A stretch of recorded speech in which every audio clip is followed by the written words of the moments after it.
Je viens d'un pays, la France, qui sombre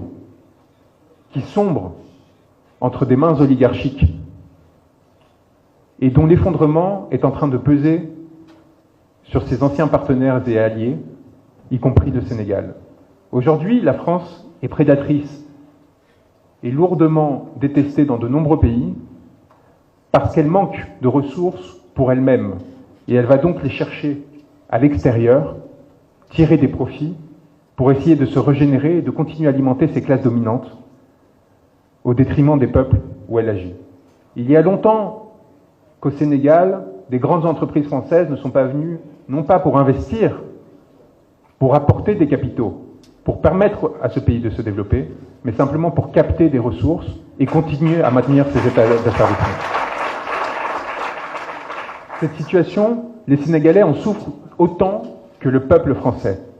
Et il est fondamental que vous soyez conscients du fait que la même main qui a frappé les Sénégalais pour maintenir ce régime clientéliste, qui était le régime de Macky Sall, est celui qui frappe, est celle qui frappe le peuple français. Que ce soit lors des mobilisations des Gilets jaunes, de manifestations contre la retraite, ou plus récemment sur les questions palestiniennes, c'est cette même main avariée, putride, qui cherche à dévorer les dernières cellules saines qui existent dans ce pays pour s'assurer que les ressources restent concentrées entre quelques mains au détriment du reste du peuple, soumis, exploité et pillé. Ce sont les mêmes oligarques qui agissent ici et là-bas et qui ont tout fait pour s'assurer que Macky Sall puisse continuer, soit directement, soit à travers son candidat, à agir. N'oubliez jamais comment M. Ba fut reçu par la France après les événements de juin 2023, avec les honneurs par le Premier ministre, pour l'introniser comme le candidat de ce pays, ici, au Sénégal.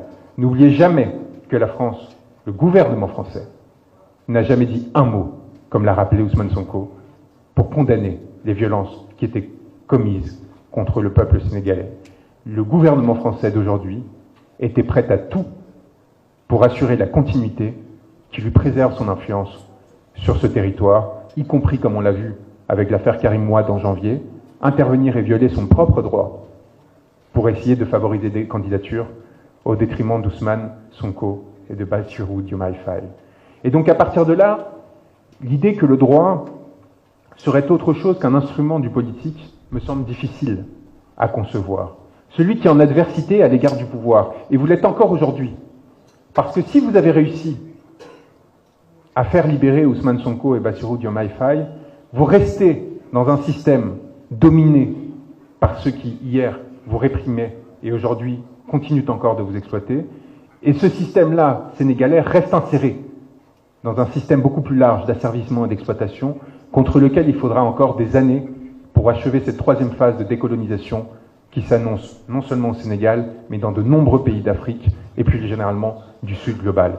Et si je suis à vos côtés, c'est parce qu'en France, je me bats aux côtés des mêmes damnés de la terre qui souffrent comme vous de ce même système d'exploitation et qui sont utilisés comme des pions par ces mêmes personnes pour continuer à assurer leur prospérité contre toute évidence. Et cette solidarité-là, fondamentale entre peuples, ne sera jamais instrumentalisable par ceux qui, à un moment ou un autre, prétendront que Ousmane, comme ils l'ont fait, que Ousmane Sonko était un anti-français, qu'il était là pour s'attaquer à des gens, à des individus. Non, non, non. Ousmane Sonko est venu pour rendre sa souveraineté au peuple sénégalais et a aujourd'hui une responsabilité majeure au regard des sacrifices qui ont été faits pour le protéger, à l'engagement extraordinaire qu'ont eu les confrères et le peuple sénégalais pour s'assurer que cette mission soit menée à bien. Et il va avoir besoin de l'engagement de chacun face à la trahison qui partout affleure et qui à tout moment cherchera à le déstabiliser et à éviter la concrétisation de ce projet. Et donc à partir de là, la position qui est la mienne ici, qui est celle d'un serviteur. Moi qui ai eu la chance unique, à un moment donné, de porter la parole d'un homme qui incarnait la volonté d'un peuple et qui pour cela était réprimé, enfermé, mais aussi sali. Et n'oublions jamais que peut-être le plus grave qu'a connu ce pays n'a pas été tant la détention et l'emprisonnement de ses principaux représentants politiques, de la mutilation et les violences commises à l'égard de simples citoyens comme Pape Abdoulaye Touré, c'est peut-être la salissure que l'on aura tenté d'infliger à cet homme pour des raisons politiques. Je n'oublierai jamais, et je tiens à ce que ce soit su par tous, et ces mots vont vous heurter, mais il faut que vous les entendiez. Lorsque, plaidant devant la Cour de justice de la CEDEAO, sur invitation de l'un de mes confrères, craintif déjà d'une institution à laquelle je n'avais nulle confiance, j'ai entendu le juge ivoirien, M. Ouattara, commencer à parler du sperme frais retrouvé sur le corps d'Adji Sarr.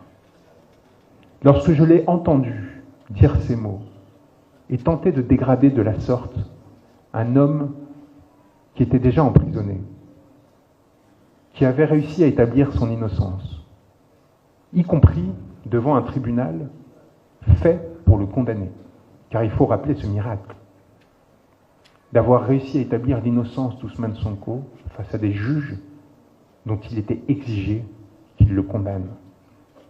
Cet homme innocenté, qui voit sa parole portée par deux confrères, dont mon éminent Clédor Cirelli, respecté dans toute l'Afrique de l'Ouest, se retrouve devant une instance internationale où l'on entend cet homme prononcer ces mots. Je veux que tous les Sénégalais le sachent, pour qu'ils sachent à quel niveau d'indignité nos ennemis sont arrivés, pour qu'ils sachent à quel niveau d'indignité ces institutions supposément internationales, censées servir la souveraineté des peuples ouest-africains, sont arrivées pour nuire à un homme et à un peuple et légitimer leur démarche que rien ne pouvait légitimer. C'est face à ce monstre, aujourd'hui, que vous vous battez et que vous aurez à vous battre. C'est face à ce monstre, aujourd'hui, qu'Ousmane Sonko et son gouvernement ont à se battre. Et il faut que vous soyez très attentifs à ce que la capacité que vous avez eue à subvertir l'humiliation que l'on a tenté de vous infliger. Cette humiliation qui est le principal instrument politique des dominants. Cette humiliation qui est la pire trace que la colonisation ait laissée. Bien plus grave encore que les coups de fouet, que les exécutions, que les violences physiques. La tentative de rabaisser, de mettre à bas, cette tentative que l'on a cherché à nous affliger à tous pendant cette procédure et pendant ces années. Encore aujourd'hui, dans des commentaires dans la presse inacceptables au sujet de cette conférence. Cette humiliation, c'est l'arme que nous n'aurons jamais à utiliser, qui nous différenciera toujours de toujours, et contre laquelle nous aurons toujours à lutter. Et le politique, le sens du politique, consiste à renverser l'humiliation en la collectivisant. Parce que l'humiliation est un acte individuel. On essaye de vous isoler, d'apposer sur vous un stigmate, de rompre le lien qui vous unit aux autres opprimés. Et ce faisant, vous désactivez et vous effondrez politiquement. Et la fonction du politique, et la noblesse du politique, c'est de réunir ces opprimés. C'est de réunir ces personnes que l'on a cherché à écraser, et c'est de les mettre devant la scène, après la victoire, pour leur dire « nous serons là pour vous protéger ». Nous avons tous, ici, à l'exception de mes deux confrères, été détenus. C'est symboliquement très important que nous soyons aujourd'hui devant vous et devant ces caméras pour pouvoir vous dire non seulement que nous avons vaincu, mais que nous serons là pour vous, et quoi qu'il arrive, du côté des oubliés de l'histoire, pour les protéger contre tout excès que quiconque chercherait à sur lui appliquer. Je voudrais vous remercier d'être là en conséquence, parce que votre présence nous permet de collectiviser ce sentiment, de nous rendre compte que nos efforts n'ont pas été vains, et de continuer à servir avec cette force qui nous a menés jusqu'à vous, et qui continuera à nous mener là où on nous demandera de l'aide, là où des humiliés réclameront qu'un regard les rétablisse dans leur dignité et leur rende cette souveraineté qu'on leur aura volée. Merci beaucoup.